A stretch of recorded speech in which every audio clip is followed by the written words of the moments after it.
Zehra Gunes merasa ada kekuatan misterius yang memanggilnya setiap kali ia bermeditasi sebelum latihan.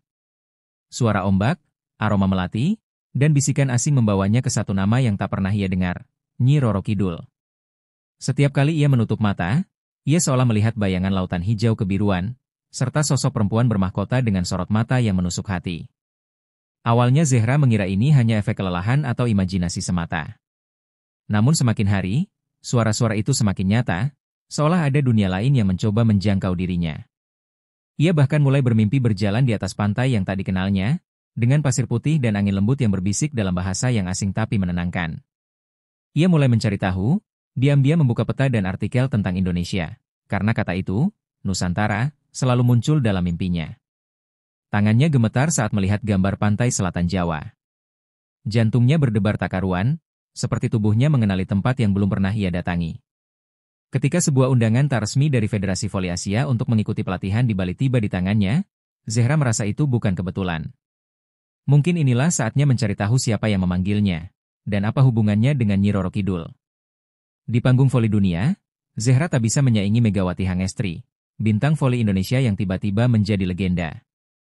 Bukan hanya kekuatan fisiknya, tetapi seolah Megawati memiliki kekuatan yang tak kasat mata. Setiap smashnya bagaikan petir, setiap lompatan seolah menentang gravitasi.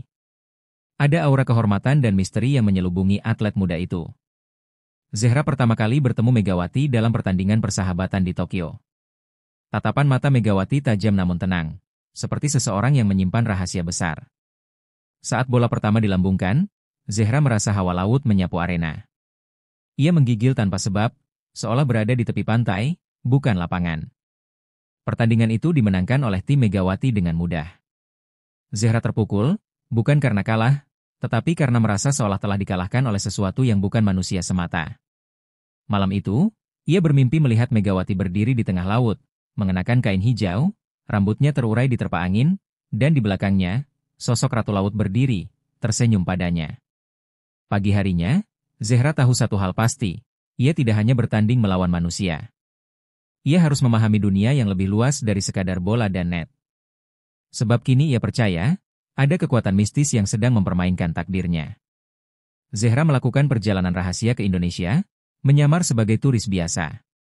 Ia memilih jalur yang tidak umum, menjauhi pusat kota dan keramaian. Membawa satu ransel dan hati penuh tanya, ia menyusuri pantai selatan Jawa, mengikuti jejak legenda yang hanya dikenalnya lewat mimpi dan bisikan angin. Setiap desa yang ia singgahi, ia mendengar kisah berbeda tentang Ratu Laut Selatan. Ada yang menakutkan, ada yang memikat. Ia bertanya pada nelayan tua, pada penjual bunga, bahkan pada anak-anak kecil yang bermain pasir. Semua bicara tentang perempuan berbaju hijau, tentang ombak yang bisa bicara, dan tentang mereka yang pernah dipanggil oleh sang ratu. Zehra mencatat setiap detail, waktu pasang surut, malam-malam yang terasa lebih sunyi, serta tempat-tempat di mana orang-orang bermeditasi dan menghilang dalam hening. Semakin jauh ia berjalan, semakin kuat dorongan dalam dirinya. Ia tak bisa lagi menganggap ini halusinasi. Ada sesuatu yang nyata dalam dunia tak kasat mata ini, dan ia tahu bahwa dirinya adalah bagian dari teka-teki itu. Laut berbicara kepadanya, dan angin berbisik dalam bahasa yang kini mulai ia pahami sedikit demi sedikit. Akhirnya, seorang penjaga pura tua di dekat Cilacap menunjuknya ke satu tempat, Parangtritis. Kalau kau benar-benar dipanggil, katanya pelan, di sanalah pintunya. Tapi hati-hati yang mencari sang ratu harus siap kehilangan siapa dirinya.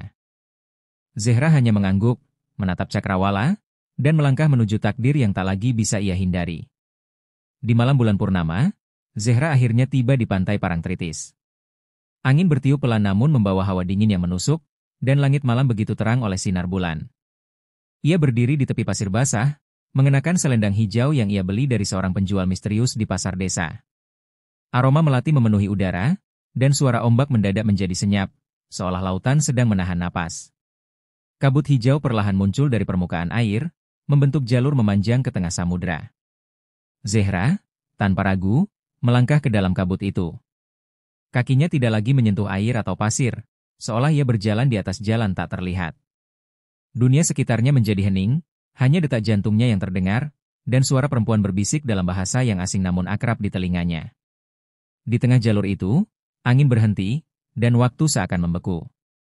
Gerbang megah dari air laut yang membeku menjulang di depannya, dihiasi mutiara laut dan ukiran ombak. Gerbang itu terbuka perlahan, mengundangnya masuk ke dunia yang tidak lagi milik manusia. Zehra tahu, tak akan ada jalan kembali jika ia melangkah melewatinya. Dengan satu tarikan napas panjang, Zehra menjejakkan kaki ke dalam gerbang.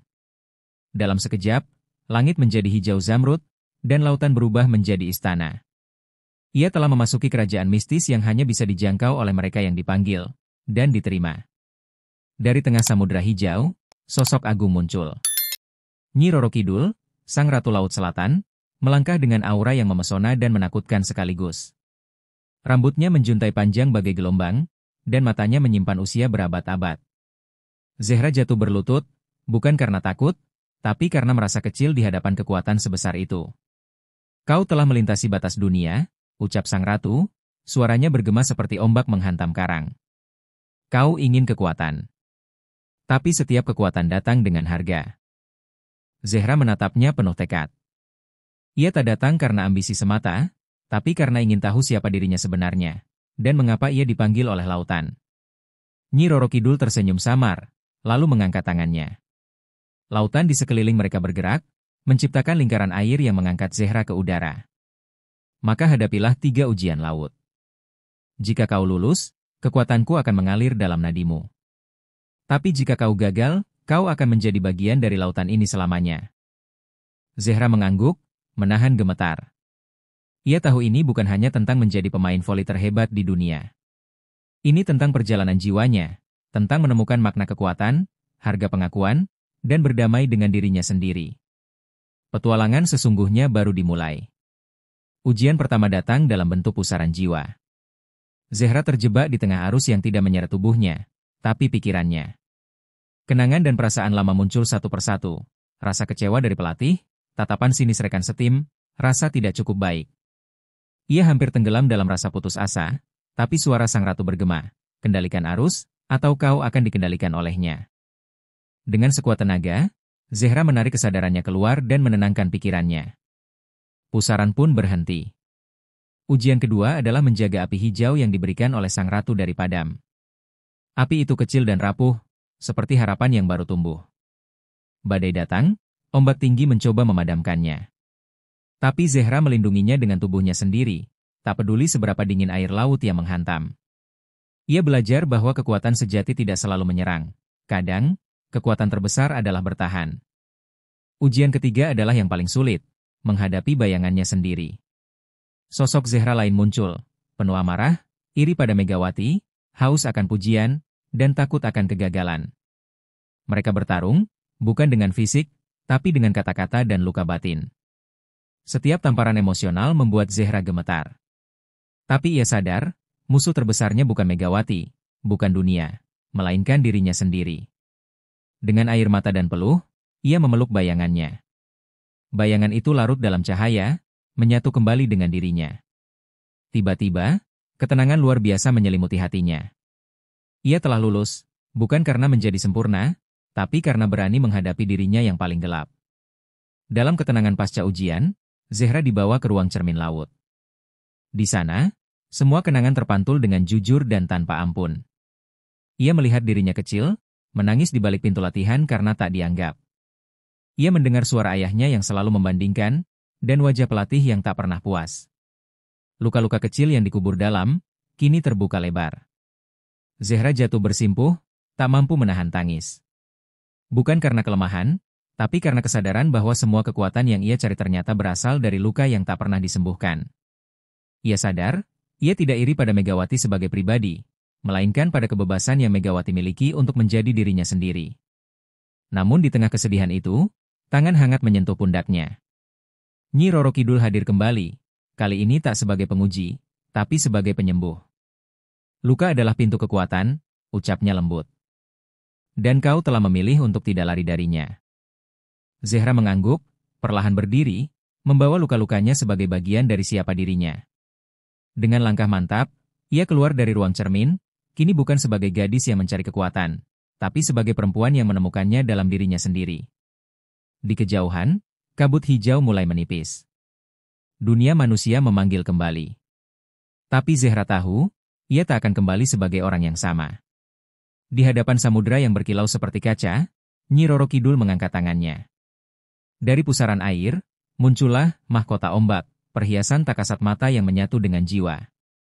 Saat dikenakan oleh Zehra, ia tak merasakan beban, melainkan keseimbangan yang mendalam, antara tubuh, pikiran, dan alam semesta. Getaran ombak menjadi detak nadinya, dan angin laut menjadi napasnya. Kau kini memiliki insting yang tak dimiliki manusia biasa, ucap sang ratu. Kau bisa melihat arah serangan sebelum terjadi, membaca hati musuhmu lewat tatapan, dan menggetarkan jiwa mereka dengan auramu. Zehra terdiam, merasakan keheningan di dalam dirinya yang kini menjadi sumber kekuatan.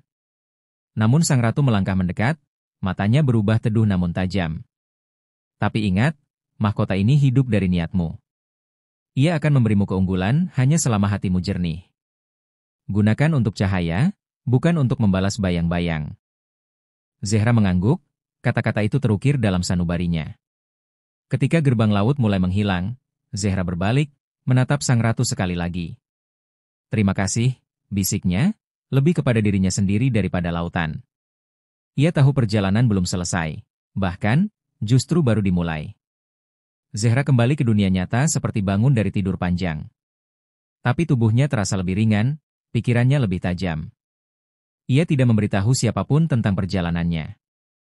Bahkan kepada pelatih dan rekan setimnya, ia hanya berkata bahwa ia perlu menyendiri. Namun semua orang tahu, Zehra telah berubah. Dalam kejuaraan dunia yang digelar di Italia, dunia menyaksikan Zehra baru.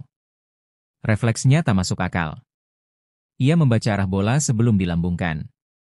Saat ia melompat, penonton seolah melihat ombak menghantam pantai.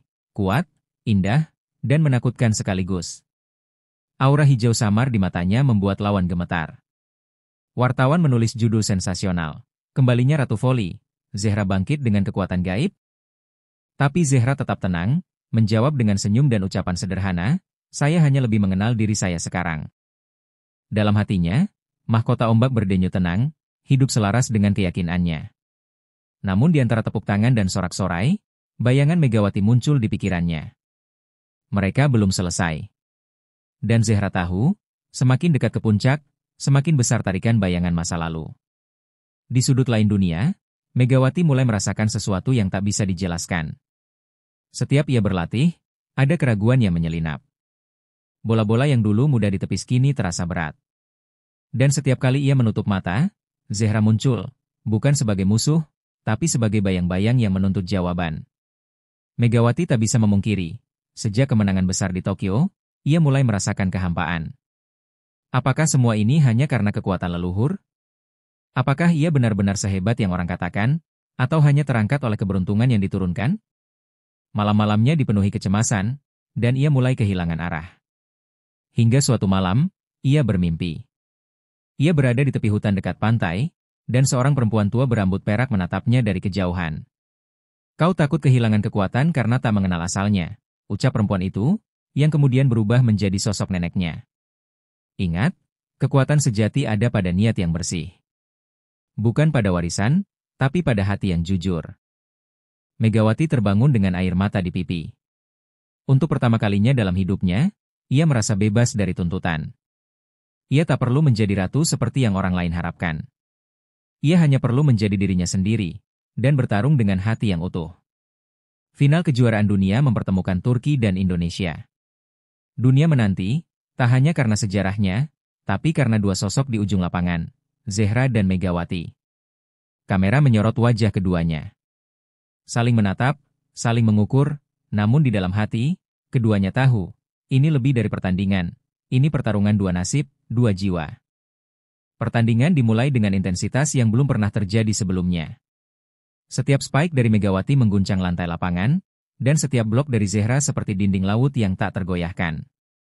Aura hijau dan emas mengelilingi keduanya, tak terlihat oleh mata biasa, tapi terasa oleh semua yang hadir. Penonton tak berkedip, dan komentator kehabisan kata-kata. Setiap poin seperti pertarungan antara langit dan laut. Tak ada yang memberi ampun, tapi juga tak ada kebencian. Di balik serangan, ada penghormatan. Di balik usaha, ada pengakuan. Saat skor menyentuh angka penentuan, seluruh stadion hening. Dunia menyaksikan dua perempuan yang bukan hanya bertanding, tapi juga menyampaikan pesan yang lebih dalam, bahwa kekuatan perempuan bisa menjadi lembut, tegas, liar, dan suci, semuanya sekaligus. Zehra hanya butuh 1 poin lagi untuk menang. Ia merasakan energi mahkota ombak membuncah dalam tubuhnya, membawanya melayang lebih tinggi dari sebelumnya. Tapi saat tangannya bersiap memukul bola, retakan samar terdengar di dalam dirinya, seperti kaca pecah di tengah lautan. Mahkota ombak mulai retak. Bukan karena kekuatan luar, tapi karena ambisi di dalam hatinya yang tak terkontrol. Tiba-tiba, setiap gerakannya terasa berat, dan dunia seolah menjadi kabur. Ia bukan lagi bermain untuk kebenaran, tapi untuk menang dan membuktikan sesuatu. Dalam keheningan batin itu, suara Nyi Roro Kidul kembali, kau telah melupakan alasanmu. Mahkota ini bukan untuk membuktikan, tapi untuk memahami. Zehra tertegun. Ia melihat dirinya sendiri, bukan dalam kekuatan, tapi dalam ketamakan. Mahkota bukan senjata. Ia cermin. Zehra menatap bola di tangannya. Waktu terasa lambat. Pilihannya ada 2, menghancurkan Megawati atau menghancurkan egonya sendiri. Untuk pertama kalinya, ia menyadari bahwa kemenangan tak selalu berarti menjatuhkan. Dengan satu napas panjang, Zehra menurunkan tangannya. Ia tidak memukul bola. Ia melepas mahkota ombak dalam batinnya, membiarkannya larut kembali ke lautan yang pernah memberikannya. Penonton terkejut, pelatihnya berteriak, tapi ia tidak goyah. Ia memilih bermain dengan dirinya sendiri, bukan dengan kekuatan pinjaman. Megawati, melihat itu, merasa sesuatu dalam dirinya bergemuruh. Ia tahu, Zehra telah memberikan sesuatu yang besar. Saat bola dikembalikan padanya, Megawati memukulnya, kali ini bukan dengan beban atau ketakutan, tapi dengan hati yang murni. Poin terakhir jatuh ke tangan Indonesia. Megawati menang. Tapi Zehra tersenyum. Ia berdiri tegak, meski kalah. Sebab kali ini, ia tak kehilangan dirinya. Sorak-sorai membanjiri arena, tapi bagi Zehra, keheningan batin lebih berharga dari segalanya. Ia tahu siapa dirinya kini, dan ia mencintainya. Di ruang ganti, Zehra duduk sendirian, menatap lantai. Tapi bukan dalam kesedihan. Ia merasa ringan, seolah beban yang dipikul bertahun-tahun akhirnya hilang. Ia telah memilih kehilangan mahkota demi menemukan dirinya sendiri. Wartawan berkerumun, bertanya mengapa ia tidak menyelesaikan poin terakhir. Ia hanya tersenyum dan berkata, karena saya bukan di sini untuk menang, saya di sini untuk bebas. Dunia mungkin tidak mengerti, tapi sebagian orang menangis mendengar kata-katanya. Megawati datang menghampiri, membawa medali emas di tangannya. Tanpa banyak kata, ia duduk di samping Zehra. Tak ada ego, tak ada jarak. Hanya 2 jiwa yang saling mengerti perjuangan satu sama lain. Hari itu, bukan Megawati yang disebut juara dan bukan Zehra yang disebut pecundang. Keduanya berdiri setara, bukan karena skor, tapi karena keberanian mereka untuk jujur pada diri sendiri. Upacara penutupan berakhir dengan 2 bendera yang berkibar bersisian, Turki dan Indonesia. Di tengah stadion, Megawati dan Zehra berdiri bersebelahan, saling memberi hormat. Tak ada dendam, hanya penghargaan. Dunia menyaksikan 2 ratu, bukan dalam tahta, tapi dalam martabat. Di balik awan selatan, jauh dari jangkauan kamera dan sorot lampu, Nyi Roro Kidul tersenyum. Ia tahu perjalanannya tidak sia-sia. Mahkota ombak telah kembali ke laut, tapi nilai-nilainya telah tertanam di 2 hati yang berbeda namun saling melengkapi. 2 perempuan, 2 jalan, 1 langit. Mereka bukan rival, tapi cermin satu sama lain. Bukan untuk mengalahkan, tapi untuk saling memahami dan mengangkat dunia yang sering lupa akan keindahan kekuatan yang lembut. Di langit malam, 2 burung camar terbang beriringan. Tak satu pun mendahului. Tak satu pun tertinggal.